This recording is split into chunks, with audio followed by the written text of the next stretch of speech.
Bom dia aos amigos da TV 247, começando agora mais um bom dia, mais uma semana, dia 5 de agosto de 2019. Estou aqui com meu amigo Zé Reinaldo Carvalho. Bom dia, Zé, tudo bem? Bom dia, Léo. Bom dia, Léo. Bom dia a toda a comunidade do 247 e aqueles que nos acompanham pelo Bom Dia. Passou bem, fim de semana, tudo em paz? Menos pelo empate do Corinthians com o Palmeiras, que a vitória estava na mão, mas tudo bem. Estava na mão? Eu não sei, não estou acompanhando futebol faz tempo. Soube que o Santos é que está em primeiro lugar, é verdade? Disparou, deu uma goleada em cima do Goiás e botou o Palmeiras para trás. O Bahia ganhou do Flamengo de 3-0, uma vitória espetacular. E o Flamengo ficou para trás também. Entendi. Deixa eu agradecer aqui, Zé, a chegada de novos membros aqui. Ó, já tem aqui o André Santos como assinante do canal chegando nessa segunda-feira, então a gente já começa com assinante novo. Bom, deixa eu passar a pauta para a nossa turma. A gente vai falar de política e economia, o quadro internacional, manchete do Valor falando sobre recorde de endividamento no Brasil, internacional perplexidade com terrorismo branco nos Estados Unidos, né, esses atentados aí que vão se repetindo. E aqui no Brasil, o que me chamou muita atenção, que a gente está destacando no 247, é o repúdio da população brasileira à agenda do Bolsonaro, né? As pessoas falam, não, veja bem, tem que respeitar, o Bolsonaro ganhou a eleição, acho que ganhou uma eleição fraudada, e a maioria dos brasileiros repudia a agenda Bolsonaro. Mas eu queria começar passando com você, pela manchete do Valor Econômico, que é muito interessante. Está aqui, ó. Aqui, ó. Dívida de famílias cresce de novo e é a maior em 3 anos, né? Então, a gente percebe que esse período de golpe aqui no Brasil, Zé, vou te pedir só para fechar o microfone um pouquinho. Nesse período de golpe, a gente teve a expansão do endividamento dos brasileiros. Ó. Em maio, a taxa de endividamento em relação à renda acumulada em 12 meses subiu para 44%, maior nível desde abril de 2016. Então, você vê o seguinte, os brasileiros devem 44% da sua renda anual. É muita coisa, Zé. Passo para você, queria te pedir para fazer uma ponderação sobre esse dado e perguntar: você está endividado ou você está conseguindo se controlar? Então, esse é um drama das famílias brasileiras, né? Um endividamento crescente. E é uma mostra de que é insustentável esse modelo, porque, na verdade, é um modelo que achata o poder aquisitivo das pessoas através do arrocho salarial, através de outras medidas recessivas do governo Bolsonaro, e as pessoas, às vezes, são obrigadas a se endividar para o consumo básico. Não é uma coisa extraordinária, acho que as pessoas vão ao supermercado ou vão à farmácia e o balconista oferece um parcelamento. Você imagina a pessoa ir para o supermercado e fazer uma feira e parcelar em 3, 4 vezes. Quer dizer, vai comer no dia seguinte e vai pagar durante 3, 4 meses. Então, isso é um grande drama, acrescido com o fato de que hoje uma boa parte dos aposentados é acossada por uma série de aventureiros e agiotas que receberam permissão do governo para atuar no mercado, em que assediam os aposentados, oferecendo depósitos, empréstimos consignados. Então, eu acho que isso é um retrato da situação de penúria em que vive a população brasileira e é mais um aspecto aí da política antissocial do governo Bolsonaro. E isso tende a se agravar. Então, Zé, agora, realmente, quando a gente para pensar nas medidas, né, as medidas econômicas, você não tem nada que estimule o crescimento da renda no Brasil. Né? A gente teve, por exemplo, redução de aumento de salário mínimo. Né? O único aceno que se faz, na verdade, é a liberação de R$ 500 do fundo de garantia. Com R$ 500 do fundo de garantia, as pessoas, no máximo, vão poder quitar um pedaço dessas dívidas atrasadas. Né? Não tem estímulo ao emprego, ao desenvolvimento, abertura do mercado de engenharia brasileiro às empreiteiras internacionais, ou seja, o emprego de qualidade sendo exportado para fora. O Luiz Nassif hoje publica um artigo também muito interessante, dizendo que o argumento do governo brasileiro para liberar as obras públicas é a redução do preço, mas não se olha para a questão das externalidades, o emprego de qualidade dos engenheiros, o desenvolvimento de tecnologia e a própria segurança nacional também. Você chegou a ver essa questão também da promessa de abrir o mercado de engenharia para construtoras, especialmente construtoras dos Estados Unidos?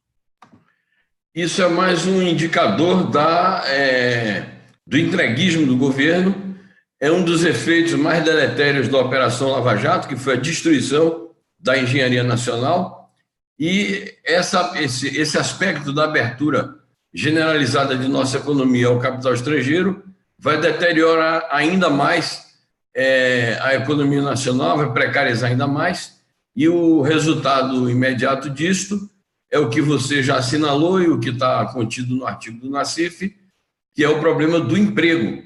Então, o trabalhador brasileiro é cada vez mais uma população precarizada, e isto tende a agravar ainda mais as condições de uma crise sistêmica. Há poucos dias nós tivemos notícias da liquidação judicial, dos acordos que está fazendo a tradicional indústria do Bardella, né? Que foi um dos símbolos da economia nacional e é mais um aspecto aí da destruição desse setor da economia brasileira. Então, você mencionou aí também a questão do FGTS, não dá para fazer uma feira, é pagar uma parcela de alguma dívida e fazer precariamente uma feira com esses R$ 500, além de comprometer, o que foi objeto de uma grande polêmica há 2 semanas, o setor da construção civil. Então, nós estamos realmente diante de uma situação, de fato, bastante angustiante, e as medidas que o governo toma são no sentido do arroxo salarial, do achatamento do poder aquisitivo e do aumento do desemprego. Lembrando que o Bardella, né, Zé, foi o primeiro cara a atribuir à Lava Jato a quebra da sua empresa. O Marcelo mandou um comentário perguntando assim, será o Queiroz um desaparecido político aqui no Superchat, tirando um sarro, né? E o Mileu dizendo, caros Atuches e Reinaldo, sem emprego, sem onde se empregar, e quando consegue é com salários aviltantes. Não vai se endividar como? De fato, para manter o padrão de vida, as pessoas estão tendo que fazer muito malabarismo, é muito difícil.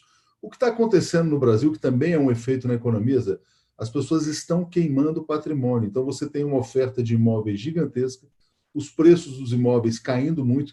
Quem já andou pesquisando coisas assim, você vai ver que tem imóveis que estão à venda há 2, 3 anos, e quem conhece pessoas que estão tentando vender, eu tenho amigos que estão tentando vender imóveis, falam assim, 2 anos sem nenhuma visita.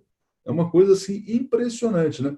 E aí algumas pessoas dizendo, não, mas agora vem aí uma retomada da construção, porque os juros estão baixos. Eu acho que antes de limpar esse estoque e com preços muito menores, né, vai demorar a ter uma retomada da construção civil e da economia de uma maneira mais ampla. Aí não é só a economia. Passando aqui, a manchete do Estado de São Paulo, agora, dizendo aqui, governo quer 6,5 bilhões de fundos regionais da educação. São fundos distribuídos aos estados. Aí o discurso do Weintraub, que é um profissional do insulto na educação, ele está dizendo, não, a gente vai tirar os recursos dos estados, desses fundos regionais, para fortalecer a educação básica. Claramente, você vai vendo aí um ataque ao Pacto Federativo também, né? Porque você tem repasses que são obrigatórios. Exatamente. Eu queria retomar antes de falar sobre isso, Léo, o comentário que você fez, que é muito pertinente, porque esse problema do endividamento, ele não tem como não comprometer, no médio e longo prazo, a sobrevivência das pessoas. Então, o último recurso passa a ser a liquidação patrimonial. Então, a pessoa que tem uma casinha, um pequeno apartamento, é uma garantia de que não iria perder o seu teto. Isso vai acontecer a partir de agora, já está acontecendo, e é um dos efeitos sociais mais devastadores dessa política que está em curso atualmente. Quanto a essa questão dos estados, é isso. Todas as medidas que o governo Bolsonaro toma relacionadas a essa questão do relacionamento entre a União e os estados onerar os estados com a política de arroxo fiscal e liquidando completamente a autonomia dos estados, o Pacto Federativo, o que também tem repercussões extraordinárias negativas na redução do padrão de vida da população, porque são serviços públicos indispensáveis sob a responsabilidade dos estados e municípios que deixarão de ser prestados à população. Zé, aqui diz aqui a Sônia Nogueira, só o povo na rua para dar um basta nessa tragédia, né? E aqui, olha, algumas pessoas comentando, olha, a Denise Menezes, por exemplo, sobre a questão do mercado imobiliário, já não conseguem vender nada, só imóveis de luxo, que na verdade só os muito ricos que são favorecidos pela política do Bolsonaro, né? O Antônio dizendo, e a pobreza será maior quando chegar ao fim as reservas financeiras das famílias, adquiridas nos anos dos governos Lula e Dilma.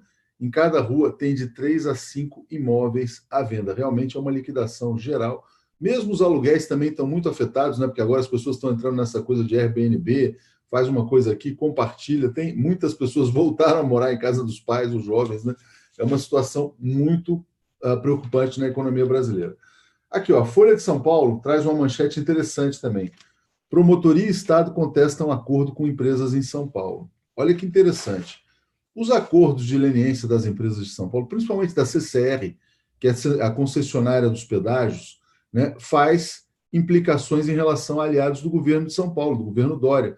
Então, cito o Aloysio Nunes, cito o Serra, cito o Kassab, cito esse pessoal todo. E aqui o governo, né, o próprio governo, então, trabalha para inviabilizar esses acordos.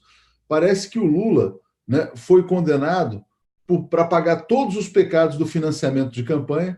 Aqui em São Paulo já não se fala mais nada, o próprio governo sabota os acordos de leniência, porque isso afetaria os seus aliados. E aí a gente para pensar, né? O pessoal lá de Curitiba, os promotores diziam, não, a governabilidade do Lula é corrompida. A governabilidade do Dória, tudo bem, né? Então, realmente é muito interessante isso, e não se vê uma ponta de indignação em relação a essas coisas, viu? Não se fala de Aloysio Nunes, o Serra, então, é intocável, Zé. É isso aí, o Tucanato continua praticando das suas e reinando impunemente, e certamente que isso tem a ver já com a preparação dos futuros embates eleitorais, e a mídia faz silêncio de tudo isso, perdoa os tucanos, passa a mão pela cabeça, porque obviamente tem no atual ocupante do Palácio dos Bandeirantes uma das suas alternativas para o futuro de curto e médio prazo. Então é uma tristeza isso que está acontecendo sobre este tema.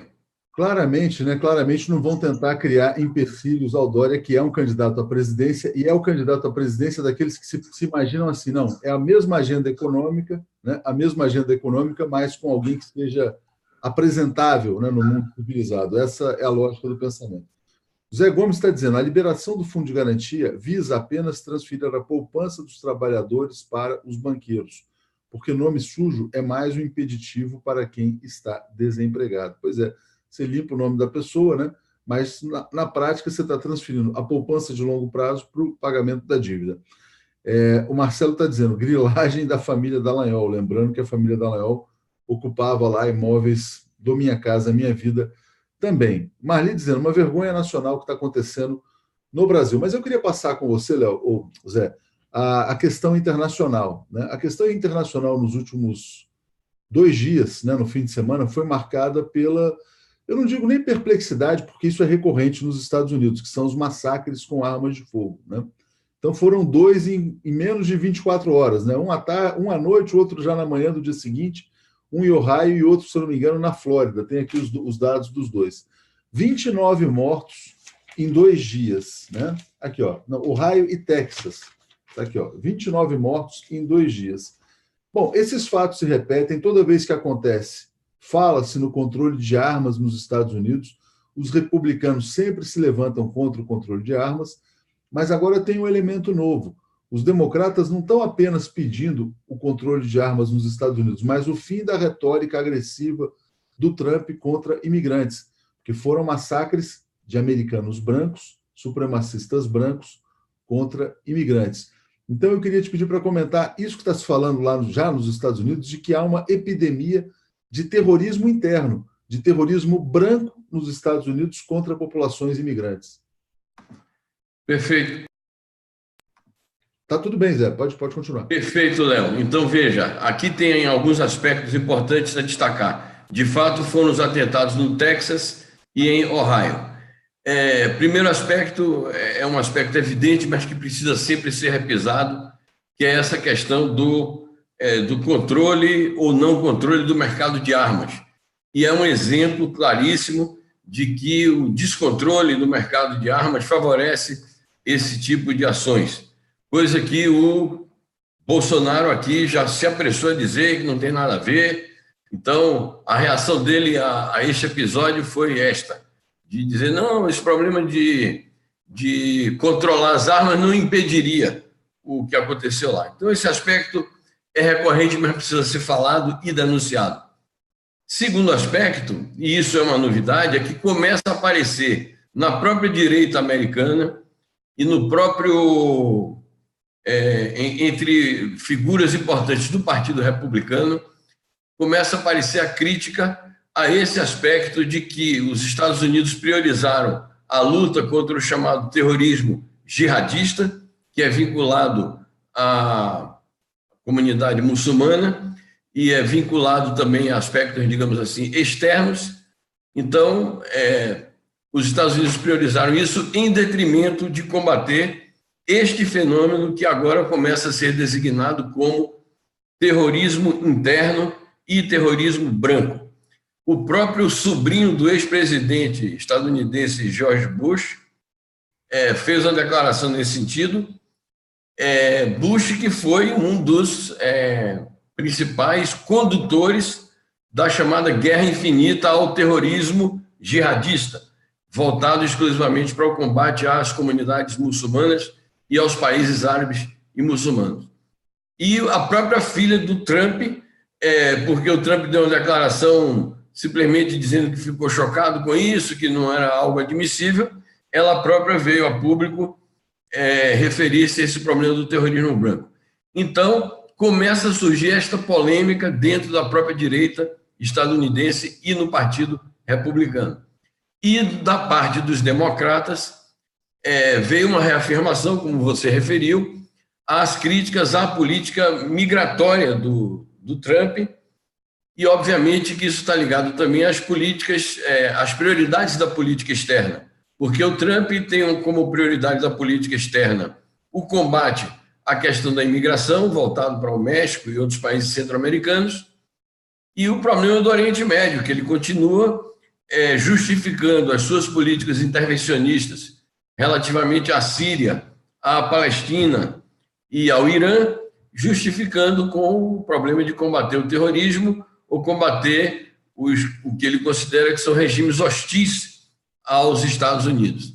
Então, com essa evidência do terrorismo branco, do terrorismo externo, volta à tona uma luta, que é uma luta frontal e que eu acho que vai marcar a campanha eleitoral do próximo ano, que é essa luta contra os aspectos mais retrógrados da política externa do presidente estadunidense Donald Trump. E, obviamente, que nós lamentamos os atentados e nos solidarizamos aí com as famílias das vítimas. Zé, mas como é que você vê esse aspecto que está sendo colocado? Por exemplo, Bernie Sanders fala também muito o seguinte, quer dizer, que é preciso cessar o discurso racista do Trump, que quando o discurso de ódio parte de um líder político, uma liderança política, ele autoriza ações violentas por parte da sociedade. Esse aspecto do discurso político se traduzir em ação violenta contra outras pessoas. É possível dizer, na sua avaliação, que o Trump é responsável direto pelos massacres, ou, no mínimo, corresponsável? Eu não tenho dúvida. Essa política de ódio, essa intolerância, esse racismo explícito, esse nacionalismo que é um nacionalismo entre aspas, que é um nacionalismo rastaquera, um nacionalismo de grande potência, um nacionalismo opressor em relação aos desiguais, um nacionalismo que defende ações agressivas de uma superpotência imperialista. Tudo isto ajuda a formar um caldo de cultura, um ambiente ideologicamente favorável à realização de atos hediondos como este, e nós podemos tranquilamente fazer uma analogia com a situação brasileira, onde o presidente aqui, que na verdade é um usurpador, não é um presidente legitimamente constituído, ele imita o Trump nesses aspectos aí hediondos do seu discurso, e ele também acaba fomentando aqui no Brasil a divisão da sociedade, o ódio, a intolerância e a opressão contra as comunidades mais fracas. Então, não tenho dúvida de que o Trump é, sim, corresponsável por esses seguidos atentados do supremacismo branco baseados em concepções racistas. Valeu, Zé. Muita gente, estamos com 6 mil pessoas aqui ao vivo, muita gente pedindo para a gente dar os likes aqui, para o pessoal dar os likes, então vamos levantar esse vídeo no YouTube para a gente continuar aqui com o nosso papo. Além disso, Zé, eu queria entrar num aspecto com você. Bom, a declaração do Bolsonaro você já mencionou, dizendo, não, veja bem, as armas não têm nada a ver com isso, não são a causa do problema. Você acha que o Brasil corre o risco de importar esses massacres made in USA? Por exemplo, a família Bolsonaro, o filho defende a legalização das armas, está querendo ser embaixador nos Estados Unidos, né? Provavelmente vai lá receber o pessoal da NRA, que é a National Rifle Association, que é a Associação das Armas. Na sua opinião, uma medida dessas de legalização, de liberação das armas, em nome da defesa pessoal, da liberdade individual, passaria no Brasil? Essa é a intenção do governo Bolsonaro, do desgoverno Bolsonaro? Eu acho que sim, isso veio muito à tona no momento em que essa questão foi apresentada. Acho que é um alerta para as forças democráticas brasileiras, para todos os defensores dos direitos humanos e direitos civis. O Brasil está, de fato, sob o risco da ocorrência de fatos dessa natureza. Nós não podemos prever a forma que isso vai se revestir no Brasil, como isso vai ocorrer, mas ações violentas contra aquelas comunidades, aqueles setores que são objeto do ódio e do discurso intolerante do Bolsonaro, do seu clã e dos seus aliados políticos, isso pode sim ocorrer no Brasil, e é algo que se choca completamente com os anseios democráticos de nossa população, que é completamente contrária a esse tipo de coisa, mas infelizmente a gente vê crescer nas redes sociais esse discurso fomentados pelo bolsonarismo. Então, fazer soar o alarme da consciência democrática no Brasil para evitar esse tipo de tragédia em nosso país. Exatamente, Zé. Só para destacar aqui, olha que interessante, né? Como a gente tinha falado, democratas, né, atribuem à retórica do Trump esses ataques. Tem um artigo muito bom publicado aqui no jornal Estado de São Paulo, mas é um artigo do Washington Post. A atriz é Juliette Kayyem, né? Olha o que ela fala: não existem lobos solitários. Supremacistas brancos não agem isolados. Eles acharam uma missão: o apoio de colegas e a aceitação tácita de autoridades omissas. Ou seja, o Trump estimula, se omite, né? Existe uma aceitação, cria-se um grupo, né? Não, é preciso dizer, então, que as vidas brancas valem mais do que as outras, não a dos imigrantes, não a dos negros. E assim eles partem para a violência. Por mais que sejam condenados, assassinados pela polícia depois, é como se eles fossem, e até por isso que se faz o paralelo com o terrorismo islâmico, vamos dizer assim, é como se eles fossem, na visão deles, mártires de uma causa autorizada pelo Trump, né? Então, não são lobos solitários, como está colocado aqui. E muitas vezes, Léo, essas coisas são difíceis de vir à tona, porque são ações clandestinas, mas muitas vezes esse tipo de atentado terrorista tem por trás deles financiadores, individuais ou de grupo, mas não tenha dúvida de que, como todas as manifestações fascistas que se conhecem na história, nada é isolado, não existem fatos isolados, não existem ações apenas individuais. Elas obedecem, sim, a uma lógica, a uma ideologia, a determinadas premissas políticas, e muitas vezes isso está ligado a estratégias eleitorais, estratégias de agenda política. Então, é preciso, de fato, combater esse tipo de ações violentas, atentatórias contra os direitos humanos e a democracia, combater isso politicamente, fazendo a afirmação de quais são as políticas democráticas que substituam as que estão na agenda de determinados presidentes, como são o Trump, o Bolsonaro aqui e outros de extrema-direita pelo mundo. A Mineres Maroni mandando um superchat aqui, Zé, porque a gente está com um plano de criar uma rede social própria do 247, né? E ela fala aqui, alegria com a rede social e com a habilidade dos membros da comunidade. Quero atender muitos membros como psicanalista, inclusive por Skype. Olha só as oportunidades que a gente pode criar para essa comunidade. E assim, até uma coisa interessante, né? Vários problemas podem ser atacados. Muitos buscando oportunidades, muitas pessoas endividadas, muitas pessoas tendo capacidades profissionais e também muitas pessoas que têm, vamos dizer assim, que adquirem produtos e serviços não querendo se relacionar com bolsonaristas, né? Porque os bolsonaristas representam um certo ataque civilizatório. É muito interessante. E aí você junta assim, olha, você tem de algum lado, você tem a proposta do Cláudio X do consumo zero por Lula livre, consumo zero. Só que o consumo zero ele atinge todo mundo. Ele atinge o bolsonarista e o não bolsonarista. Agora, o consumo consciente, ele é mais inteligente, porque pode ser um consumo consciente favorecendo, né, aqueles que não estão no campo fascista, né? Vamos passar, então, Zé, agora para a questão nacional, né?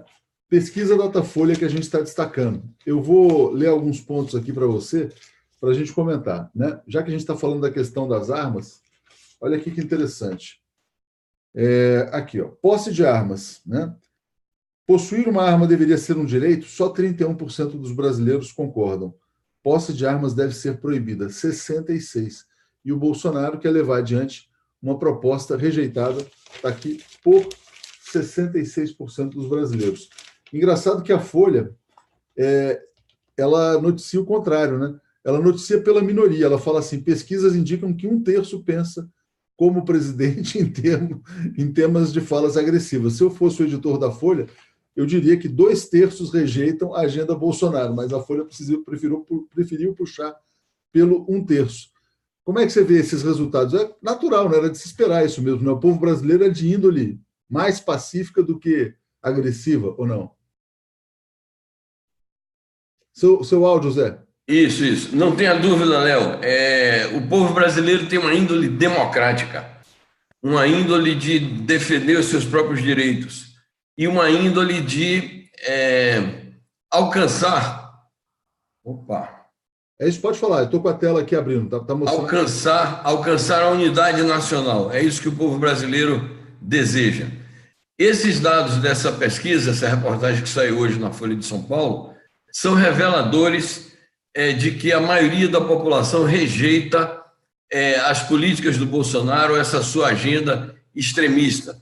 Os fatos das últimas semanas, como aquelas declarações do Bolsonaro atacando a memória de um desaparecido político, na verdade, um assassinado pela ditadura militar, mostraram este clamor pela democracia em nosso país e esse apego do povo brasileiro à sua consciência democrática.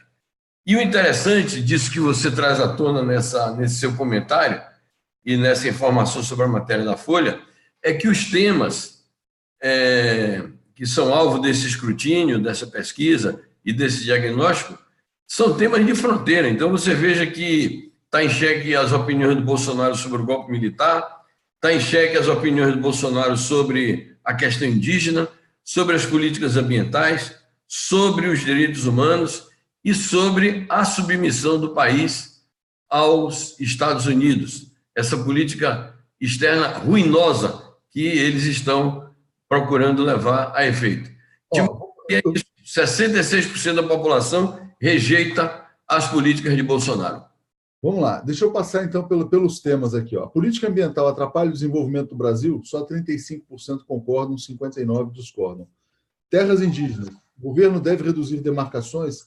37% concordam, 60% discordam. Ditadura militar deve ser comemorada? 36% concordam. É um número alarmante, de qualquer maneira, né? E 57% dizem que a ditadura deve ser desprezada. A sociedade seria mais segura se a polícia matasse suspeitos?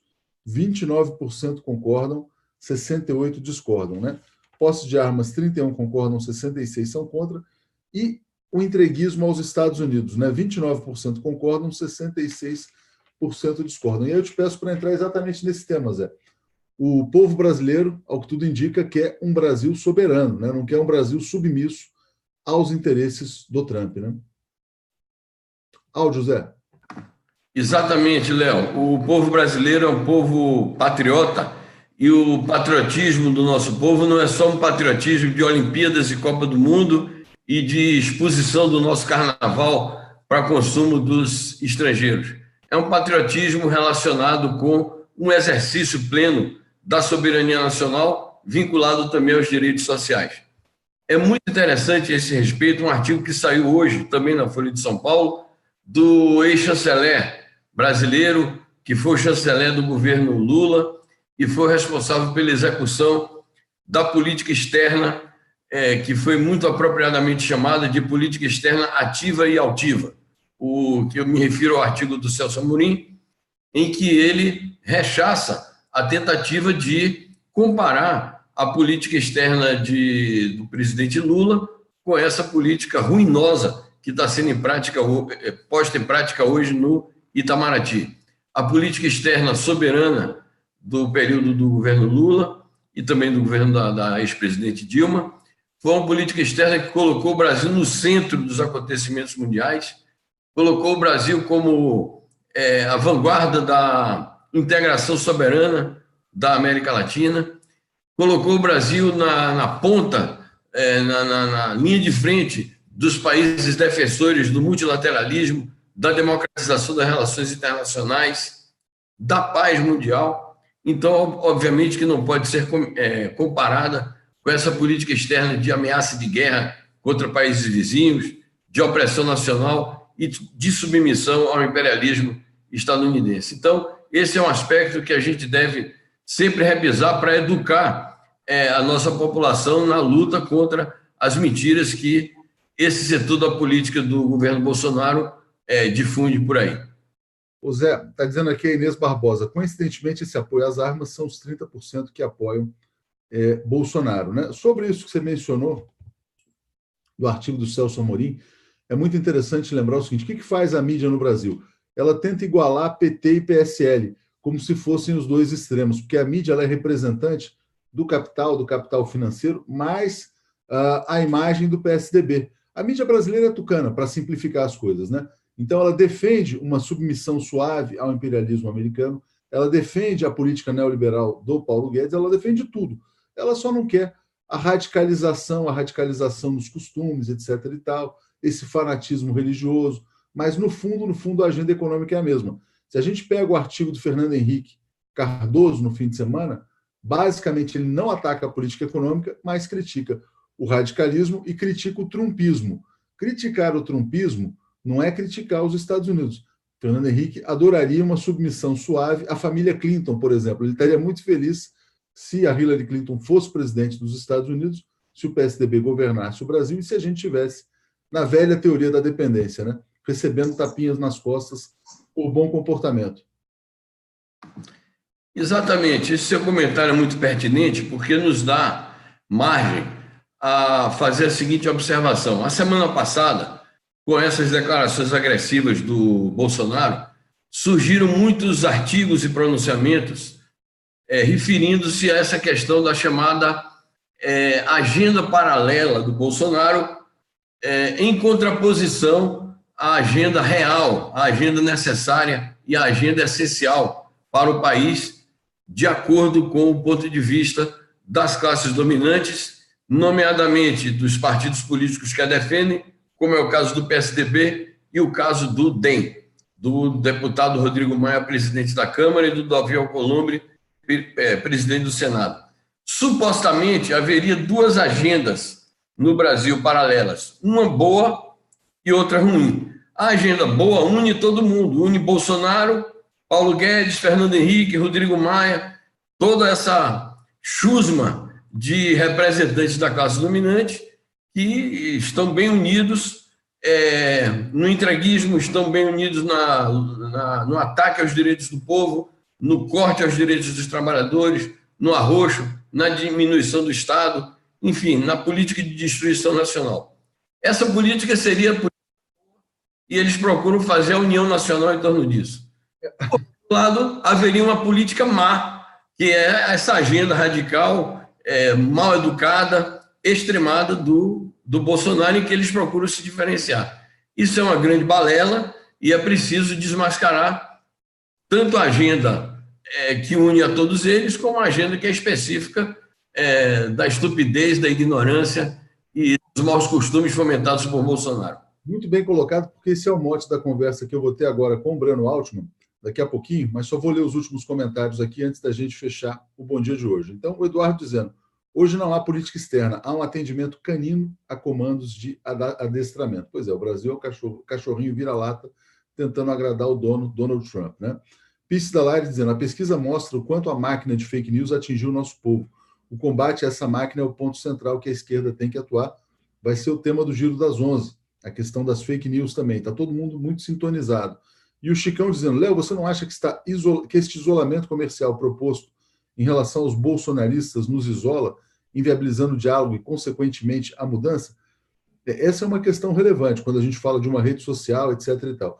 Mas o fato é que, entre pessoas que têm uma certa sintonia política, ideológica, é possível que se façam muitas trocas de bens e de serviços, e esse é um dos objetivos que a gente tem com isso.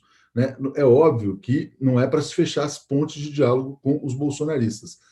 O Paulo Coelho fez um comentário pertinente hoje, escritor, dizendo o seguinte, olha, nem todas as pessoas que votaram no Bolsonaro são bolsominions. Os bolsominions são esses 25%, 30% aí que representam a estupidez captada na pesquisa, né? Com esses é difícil dialogar, mas muitos eram apenas pessoas que estavam, né, meio cansadas do PT. Né? Isso aí, evidentemente, são pessoas que merecem diálogo, respeito, né? Tem que tentar entender o motivo e tentar também trazer de volta para o campo popular progressista. Eu acho que essa é a questão. Mas eu queria te agradecer pela participação no dia de hoje e eu vou chamar agora, daqui a pouquinho, o Breno Altman para a gente voltar aqui para a análise política que a gente faz às 8h15. Então tem que correr aqui com o Breno. E antes, vou ler. Léo, entreviste Ladislau Dalbor para que ele explique e nos ensine alternativas para transformar nossa consciência econômica e política. Muito boa ideia. Fala, Zé, para a gente fechando aqui já. Bom, é isso aí. Eu quero deixar o meu abraço para você, Léo, para toda a comunidade 247. Desejar boa semana. Eu não sei se você vai conseguir extrair do Breno tudo que ele tem de bom para dizer, como ele diz toda semana, porque ele está meio inebriado com a liderança do Santos. Ele é um torcedor fanático do Santos, então ele está inebriado com isso. Mas o Breno sempre faz comentários muito inteligentes aqui e dá uma boa linha de orientação para os nossos leitores e internautas. Muito bom. Breno também sempre muito polêmico. Então, 8h15, daqui a pouquinho a gente já começa aqui. Valeu, Zé. Grande abraço. Abração. Tudo de bom. Tchau, tchau.